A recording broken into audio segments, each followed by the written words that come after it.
This is Igbo Area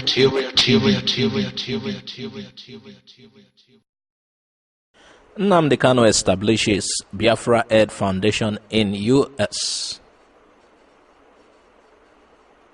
The leader of the indigenous people of Biafra, IPOB, Nnamdi Kanu, on Monday announced the establishment of Biafra Aid Foundation in the United States of America.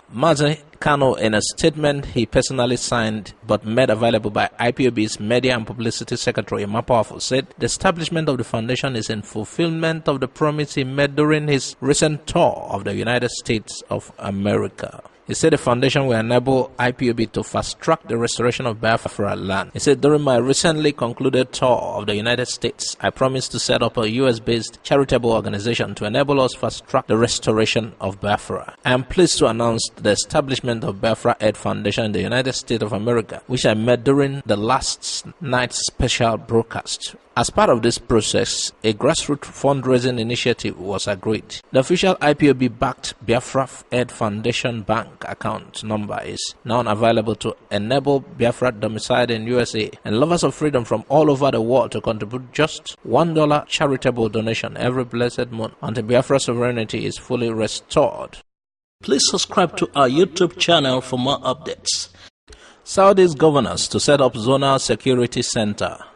The Saudi Governors Forum, after a meeting, resolved to set up a security committee and a center for Saudi's integrated security monitoring intelligence gathering. This was part of the resolutions at the forum's meeting in Enugu. They said the center, according to the communique issued at the end of the meeting, will be located in Enugu. The governor said the center is a response to the emerging security challenges in the zone. The region comprises of 5 states: Abia, Ebonyi, Enugu, Imo, and Anambra. He said in the recent times, the region has battled with an intermittent breakout of clashes between herdsmen and farmers. He said their major concern in the region which the governors are battling to contain include kidnapping, armed robbery, and cultism. The chairman of the forum, Ebonyi State Governor David Umahi, said the governors agreed to key into the federal government's community policing program. Forest guards will be established in each state and roads cleared up to 50 meters in the bush to have a clear view of roads ahead, he said. They pointed out that the security committee will also address the safety of fuel pipeline route to Enugu Depot to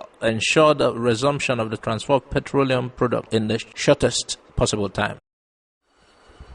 President Buhari says he is not ready to identify his successor ahead of the 2023 general elections. He believes identifying his successor might be a problem as he journeys into a second term. The president wants ambitious Nigeria not to think they can just wake up and become country's leaders. This happened on the 30th of July. He said he's not ready to identify his likely successor as moves begin ahead of the 2023 general elections. While receiving the members of the Progressive in Academics ProCat at the presidential villa, they threw a question at the president. They asked him who will replace him when his second tenure expires in 2023. That was when he said it will be a problem identifying who will take over, who will succeed him in office after his second tenure. According to the president, he made 3 attempts and failed before. He was eventually picked by the All Progressive Congress, APC, ahead of the 2015 elections. Still on 2023 elections, Tinubu's campaign billboards spotted in Lagos. Well, although the APC chieftain has yet to say anything concerning his political ambition for the 2023 elections, there have been rumors that he's planning to run for the presidency in 2023. 2 billboards with inscription BAT 2023 and a popular photograph of Bola Tinubu, a former governor of Lagos State and a national leader of the ruling All Progressive Congress Party, has been mounted on a building a few meters away from the Lagos State Government Secretariat in Alausa Ikeja. The billboards were so obvious that anyone coming from Island Avenue towards Alausa or from Ojodubega towards Ikeja would notice it is a distance away from the building on which it is mounted. There have been rumors that the APC chieftain is planning to run for presidency 2023. Even you had some people saying it has been zoned to Yorubas. It will be recalled that former Senate President Bukola Saraki had claimed last year that the former governor was supporting President Muhammadu Buhari's re-election with the hope that Buhari would in turn support him in 2023. Even Tinubu's recent statement when he went to console the Afenifere chieftain Biafra for the death of his daughter by suspected headsmen, the comment he made there spawned controversy. Many were asking if he is being apologetic to the northern elites because of his ambition for 2023 presidency. Early in July, Tinubu's spokesman Tunde Rahman has reacted to pictures, caps, t-shirts, shirts, and even leaflets with Bola Tinubu 2023 embossed on them. Rahman had said, we have seen the pictures, caps, t-shirts, and even leaflets with Bola Tinubu 2023 embossed on them, purportedly by a faceless group, which christened itself as Siwaju Reloaded Ambassadors. He said neither the group nor its surveillance are known to Asiwaju Bola Tinubu. We hereby, through this medium, categorically deny any knowledge of the group and dissociate Asiwaju Tinubu from the group's unsolicited and unwarranted materials. And you also recall that Erufai, while in a symposium in Lagos, taught the people how to unseat political godfathers. It caused some stares. So we'd like to know what you think about this. So far, these are people who are warming up to contest the 2021 Anambra State gubernatorial election.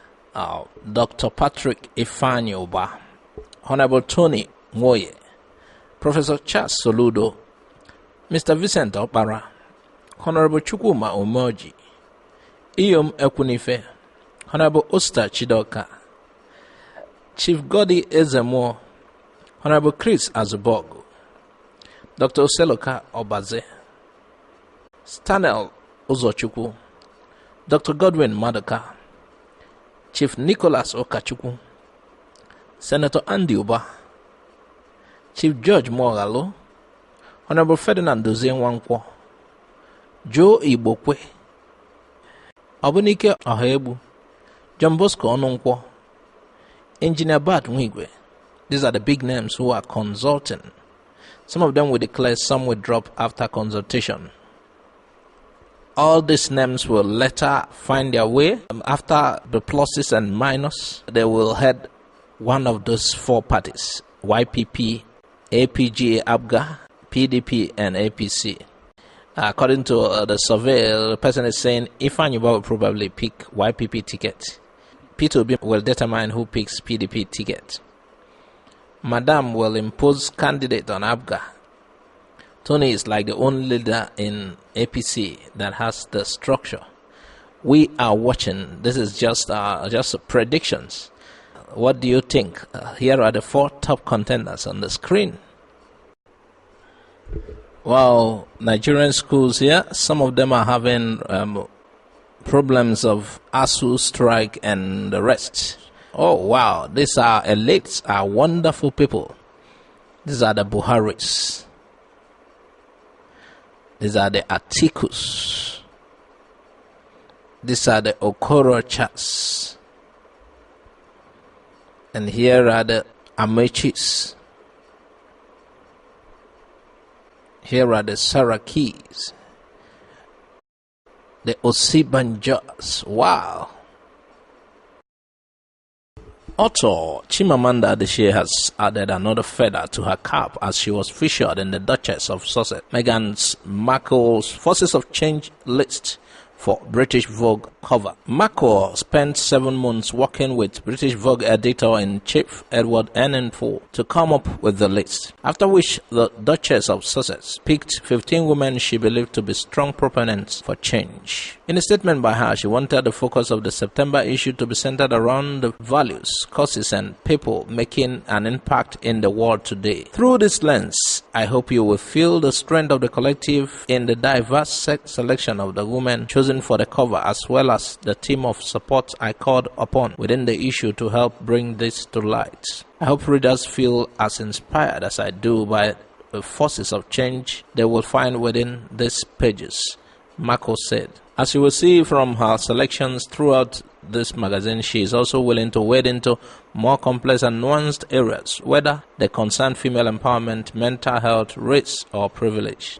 Adichie, who has written best-selling books, which includes We should all be feminists. Americana and the things around your neck is not the only most prominent figure on the list, as it features teenage climate change campaigner Greta Thunberg, New Zealand Prime Minister Jacinda Ardern, boxer Ramla Ali, and actress and women's rights advocate Salma Hayek Peanut.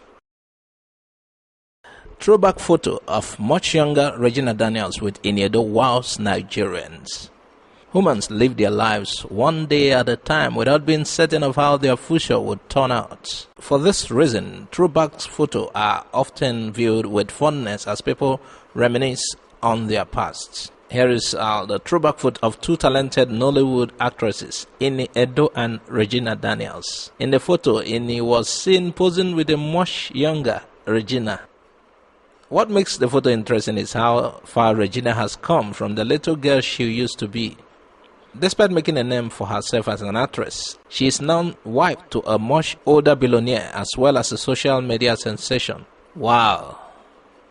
As expected, the throwback snap has garnered a number of reactions from Nigerians who are now convinced Regina is actually a very young woman. Here are comments from people. This one, I'm an Igbo. He wrote, Auntie Regi grew overnight. In physics, we call her growth quantum jump. This one, Cross King. It still looks same. Sha? This one, Angie May 90. She's now a big girl. This one, I am Kenny. Auntie Nedo and her school baby. This one by Top Notch Beauty Links. Girls' rate of growth and sexual maturity is like 10 times faster than boys. This one by Eze Kwesiri. Proves that Regina Daniel Nwoko is 16 after all. This one by Iron Spec 007. Iniedo still looks the same. How a Texas family discovered they owned a forgotten Ben Enwonwu portrait valued at $200,000. Imagine finding an almost forgotten portrait of your mother in your family house, doing a Google search on the artist's name and discovering that what you own is a precursor to the artist's best-known work that sold in 2018 for $1.6 million. This is exactly what happened very recently to one of the members of the Davis family in Texas. The portrait, Christian, is the latest remarkable find of work by one of the most revered African artist of the 20th century, Ben Enwonwu. The captivating sitter is Christine Elizabeth Davis, an American hairstylist of West Indian descent. Christine traveled a lot in her life, working in Ghana before moving to Lagos with her British husband in 1969. There, they befriended Enwonwu, and Christine's husband commissioned the work as a gift for his wife in 1971 before they eventually moved back to the US a few years later. The work was completed in under a week, as Christine was able to hold her pose for as long as needed.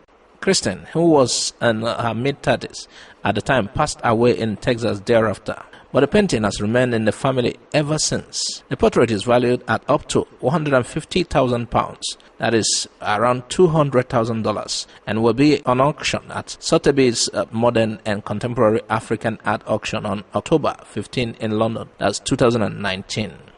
Ben Enwonwu was a Nigerian artist whose career spanned 60 years, seeing the journey of Nigeria from a British colony to an independent nation. His story is unique in that not only did he become famous in his own country, but also in the UK where he studied.